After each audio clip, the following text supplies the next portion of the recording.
My name is Lorielle, but people call me Yel. I'm 31 years old. I met the father of my firstborn when I was so young. Since my father was very strict and I really didn't feel the love of my father back then. All I knew was I wanted to escape home, like what my sisters did. So after I graduated high school, I left home and I found a job in a call center. And that's where I met the father of my firstborn. But he was not a call center. He was working in a restaurant beside our building. And yeah, I think I felt like the love of a father, as they say. Like he took care of me. He showed me that he loved me and all. And being young and naive, I think uh, it made me think that that's what love is. So we did it the first time. And it was the first time that I did it and the first time that I got pregnant. And then that's when the weight gain starts. So I gained a lot of weight because I was craving like a lot of food. And I didn't know how to control it because it was my first time and I was so young. So he decided to bring me to his province because he's working here in Manila and he cannot take care of me while he was working and I was pregnant, and I have like a very sensitive pregnancy during that time. So he wanted me to move to his province with his parents. But then I think he started to change when during my first trimester, like fourth month pregnant. When I grew a lot of weight, that's when he started to like go astray. So he met like a few co-workers, have a few drinks with them, and there was this girl that she met, and then they kind of like hook it off. And I heard about that from his co-worker as well, but I tried to endure it because I wanted my son to have a complete family. And whenever he goes home from his work in the province, he wouldn't like the old times. He wouldn't talk to me like I was another person. And then things started to go awry. Like he would bring a girl there and his sister would tell me that that's his longtime girlfriend even before me. So, and that he only took me there because I'm already pregnant and he has nothing to do about it. So, yeah, it all started when I gained weight. He would constantly beat me up, even when I was pregnant, until I gave birth. So, that's what always happens. He would like come home every weekend and he would drink with his friends or be with his girl. And then when I reprimand him about it, like he would knock me out or, slam me in the wall. Um, what else? Kick me in my tummy, things like that. That I bled many times. And I do have some scars until now about it. So yeah, it was painful. It was painful. Were you living alone together, or were you living in his family's house? I was living with his parents, but his parents never liked me. So his parents were aware of the physical abuse? Yeah, they were. Um, they were. His parents never liked me. Thank you. His parents never liked me at all. Like, they wanted the original girlfriend that I didn't knew exist. So, So they never said anything about the physical abuse. no. They even went mad at me because I remember this one instance. He came home so late and he was so drunk with his friends. And I told him, it's almost morning and you're so late. I can't sleep. I'm waiting for you to go home. I'm hungry because at that moment I'm pregnant. I'm 5 months pregnant.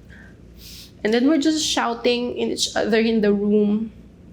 And like, he's holding my hair, he's pulling my hair, and then that's where he kicked my tummy, and it's hurting so much.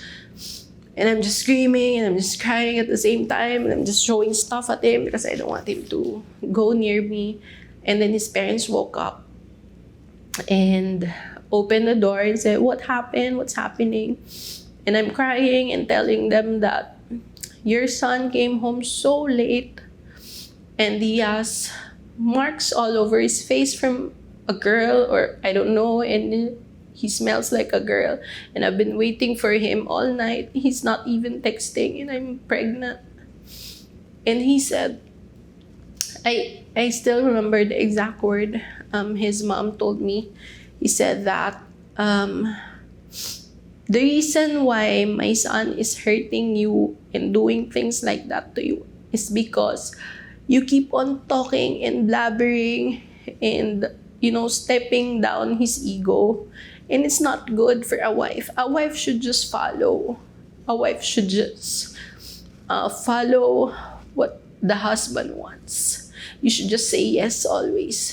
Because if you're gonna be like that, he will really leave you and he will really hurt you because you're so strong and you always say what you want to say. And yeah, they left. So they know all along. And they didn't say anything or even, try to protect me or even bring me to a hospital. So, yeah. Were you still living with them when you gave birth? Yes, because his mom threatened me before that if I leave, I won't get any cents from him or from them. They won't help me at all. And during that time, I have nothing. Like, I stopped working because I have a sensitive pregnancy. Like, I'm fainting on the street sometimes. When I was here in Manila, before he took me to Pampanga. And my parents is not aware. I didn't tell my mom and dad that I got pregnant. All they knew was I was working. I was working in a call center. I left them. And I left them with not in good condition or not in good terms. I left them that I'm mad and we're not okay. We're not speaking terms when I left. So I had no choice but to stay with them until I gave birth, or else I don't know how I will survive, or I don't know where I will give birth if I didn't do that. It's for my son. I did that for my son. So when did you decide to leave? I decided to leave when I already knew that I can. Because I gave birth via cesarean section due to I have a thyroid problem. I left them a month after because I can't tolerate it already. Until I gave birth, my then ex-husband is not coming home already to me from my 6th month of pregnancy up until I gave birth. He's not going home already. He doesn't want to see me. He said he doesn't want to see the child. So his mom was the one who took care of me, but it was hell. It was hell. Like, They made me sleep in a garage with no window, just doors, no electric fans, and it's like pure darkness every time. And they won't allow me to eat what they want to eat. I would wait for them to finish, and whatever left, that's what I will eat. If there's nothing left, then I won't eat. Things like that. That they literally, I didn't experience like a checkup with my firstborn, and no ultrasound at all. They're just waiting for me to just give birth, like that. So after I give birth via cesarean section in a rural hospital in San Luis, Pampanga, 3 days or 4 days. It's 3 days. I stayed in the hospital for 3 days. And then after that, I left home because they said they can't pay too much for me. So on the fourth day, I left home, even though I'm really not feeling okay, and like, the stitch is so painful back then. And then on the fifth day, they asked me to like laundry all their clothes, and it was a provincial style. There's no washing machine or dryer compared here in Manila. It was like a water pump here in the Philippines, or what they call poso, where you need to pump harder to get water and do the laundry. And I was 5 months post operation during that time. I did that manually, and I had to take care of her pamangkin, her nieces, 3 nieces to be exact, while also taking care of a newborn 5 days post-operation. So it was really tough, and me and my son were still sleeping in the garage. We're still sleeping in the garage, by the way. And I'm still eating what's left over while also breastfeeding. And I just came to a point when I don't want this life for my son. I don't want this life just because I don't have someone with me. So, yeah, I lowered down my pride, and I went to my parents' house, and I apologized. I apologized and said that I made a mistake, and I'm so sorry. And now I understand why you're being strict. I said to my dad, because this is what happened. Because this is what happened to me. And I came there like with bruises from the abuse before my ex-husband left me, and holding my kid. And then when they saw me, the first thing that my dad says is, "You're home, and he's our grandchild." So yeah. And then you told me a story about a new person that you met Yeah. who also cheated on you. Yes. So a year after working full time, that's when I met my office mate. So I didn't actually wanted a relationship. Like, I feel traumatized by the first one that happened, especially that's the first one that I had. So it was not my intention to meet someone. Technically, I was not looking for someone at that moment. He became a constant person during that time. He was always my seatmate in the call center. We would laugh and talk about anything. Like, we just connect. We just jive. We started as friends. Then it became more without us like having to like push it. So it was like just blossoming. So when Ralph and I met, it just clicked. Like, it was like a perfect combination. And then he loves my son. Like, whenever he goes to our house, but my parents were not around whenever he comes in, because I don't want them to think that here I go again, entering another relationship.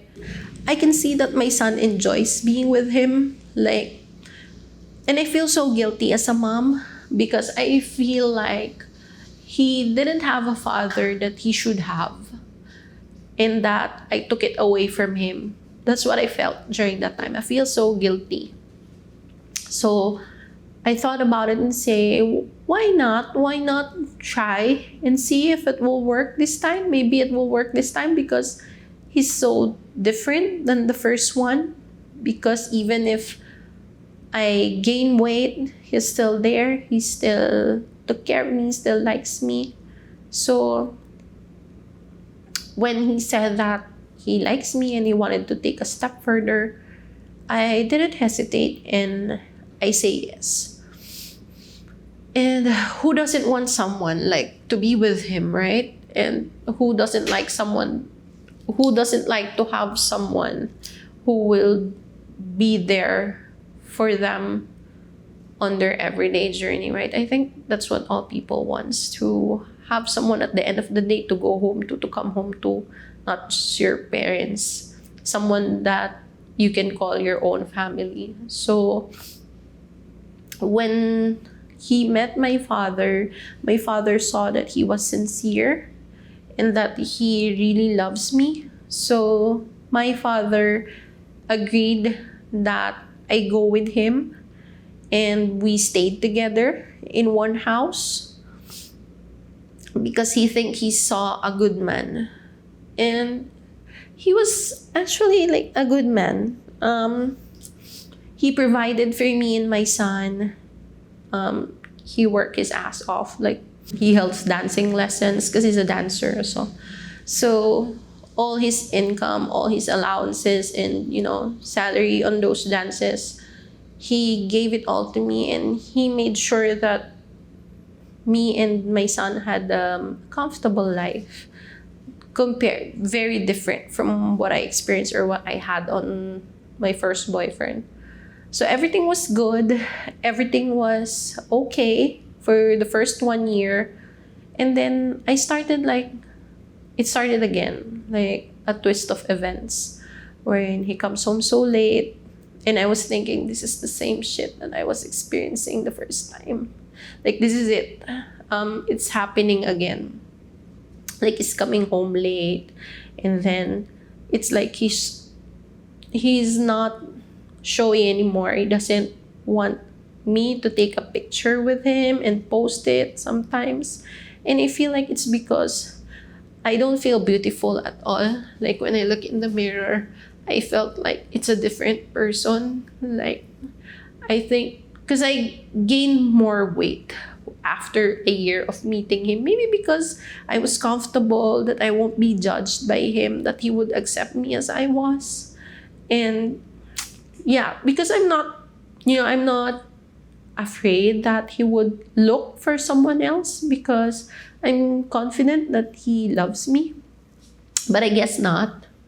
So after a year, started to meet a girl, and they went on with it. And yeah, lots of cheating and arguments. But he didn't physically abuse me. It's more of like mentally. Like, he would say harsh words. He would not go home for a week. And, he would really post photos of the girl on his social media pages. So, and people would always tell me that, hey, you know what? I saw Ralph in that building or in this restaurant. They're together. You didn't know? And I was like the clueless girl. And I was tolerating it again for the second time for my son, because I don't want him to lose like a father image again, or lose that part of loving someone and then losing him again.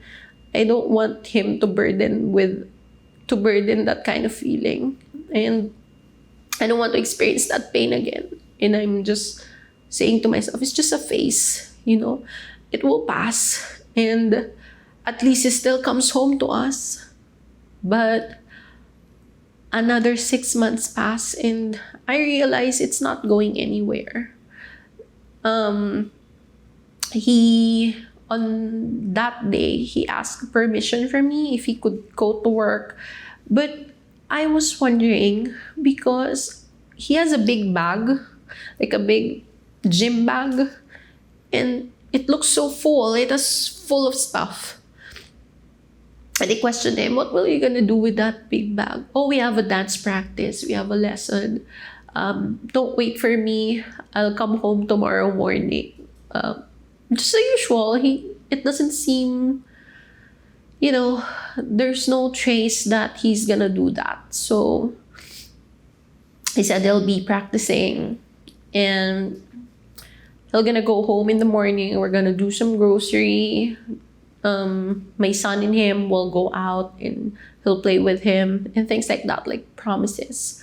And then okay, I said okay.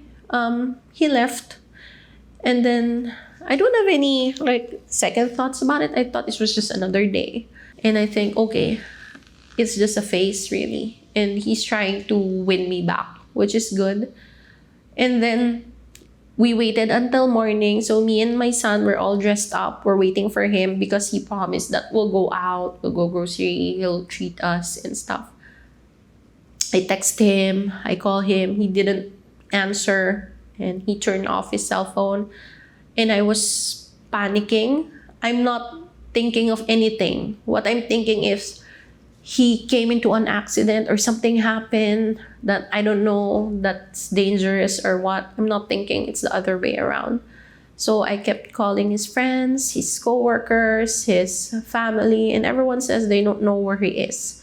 And so I don't know what to do. I almost came to the police station. But then one friend answered and says that, I think Ralph is not coming home with you anymore. And I said, why? How could you say that? Because I saw him yesterday in the office with this girl, and like they're both bringing big bags, and I think like they're hitching it off. So the first thing I did was check his cabinet, and yeah, I think it's true. All these things are not there anymore. That's why he has a big bag. The only thing that's there are like, things that you can leave, things that are not that important. So that's the only thing that's left there. And yeah, he didn't even say goodbye. He didn't even say goodbye to me or even my son. And it was traumatic for my son, I guess, until now. That's what's most painful because I feel like I'm a failure again. And I failed him again. It was traumatic because until now, he has those scars. He has those scars that nobody loves him, and he felt like people will always leave him. And yeah, that's painful. So all of these experiences that you've had, how do you think it affected your mental and emotional health? Oh, big time.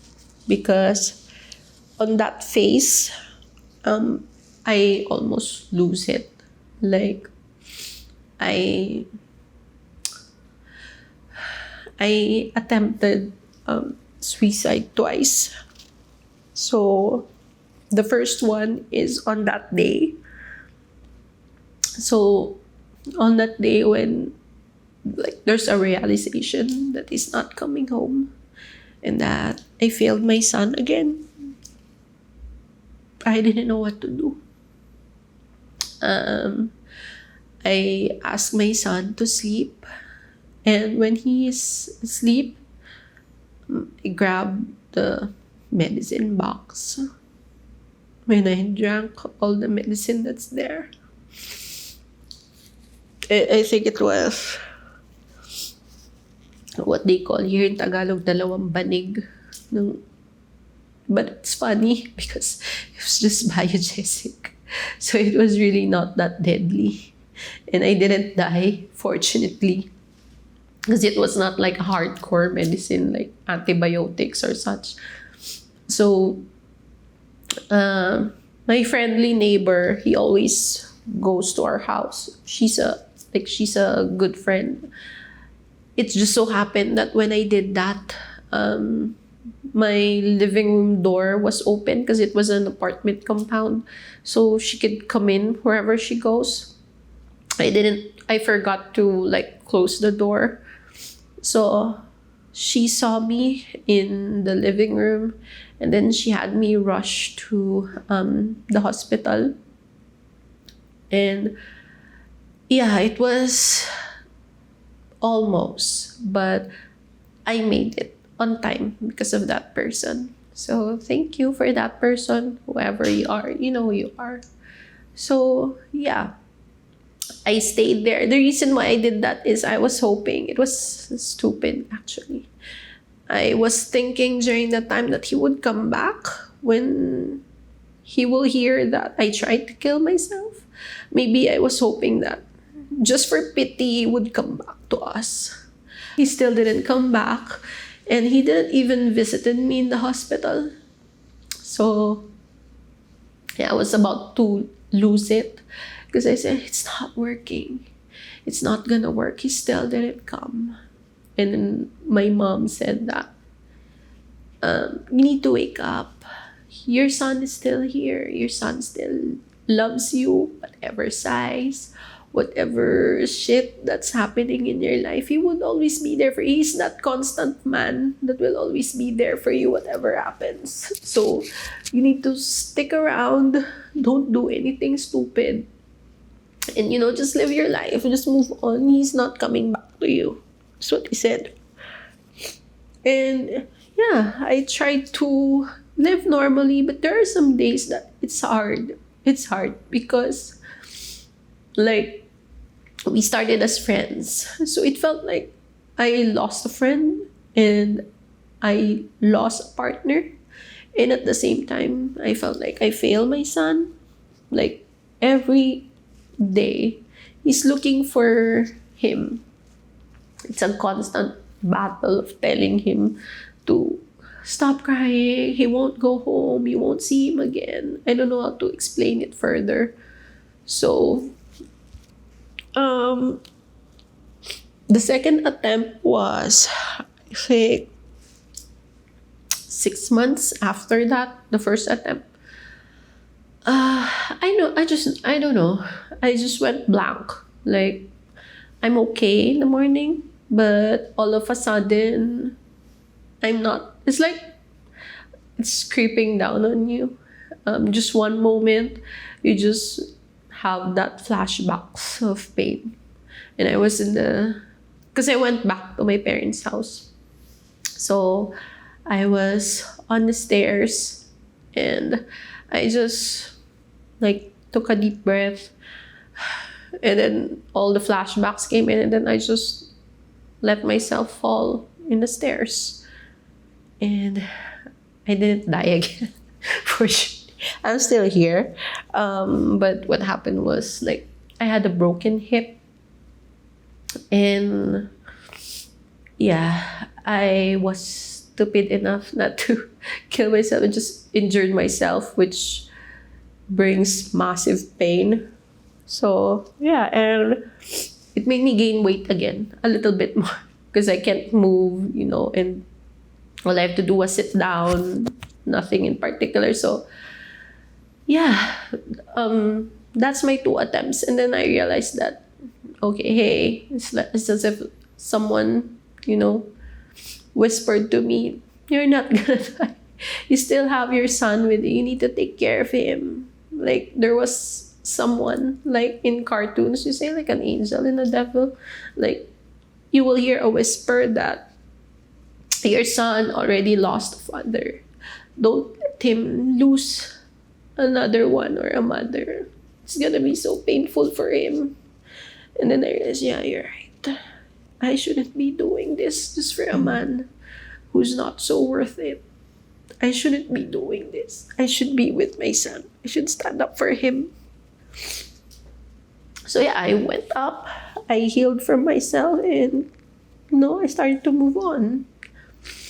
And I think it comes with time that you're gonna learn to forgive someone, even though they hadn't asked for forgiveness. So I'm already in that point that I already forgave them, even though they didn't ask for forgiveness. For everyone who's, have experienced or is currently experiencing the same thing as me, I would say to them that the numbers on the scale doesn't define you. You will hear a lot. You will hear a lot of noises in the background telling you what you should look like, what you should need to do, what you are. And it will either make or break you, but it doesn't have to be that way. You need to, it's very cliche, but you need to learn to love yourself in order for people to love you. Because if you don't love yourself, people won't love you back. You need to trust in yourself. You need to love yourself. And you need to trust yourself that you deserve so much more. There's someone out there who will accept you for who you are, no matter what size, what experiences you've been through, what shit you've been through. Someone will be there for you that will accept you all throughout, all the way. You don't have to rush it in. You don't have to tolerate if someone is not respecting you or treating you the way that you should be treated. Words shouldn't bring you down. It should make you stronger and much more wiser. I'd say to just, life is hard, life is tough, but you need to keep that push. You need to keep fighting because there are a lot of more battles coming your way until you die. And, suicide, it's not a very, very good thing to do. It's not the last resort. It should never be. Because I'm a Christian and I believe that God is the only one who can, take your life away and not yourself. There's so much more ahead of you. Yeah, and you deserve so much more, and you need to surround yourself with people who will truly feel that, truly feel loved and respected in a way that you should be and you should experience. That's it.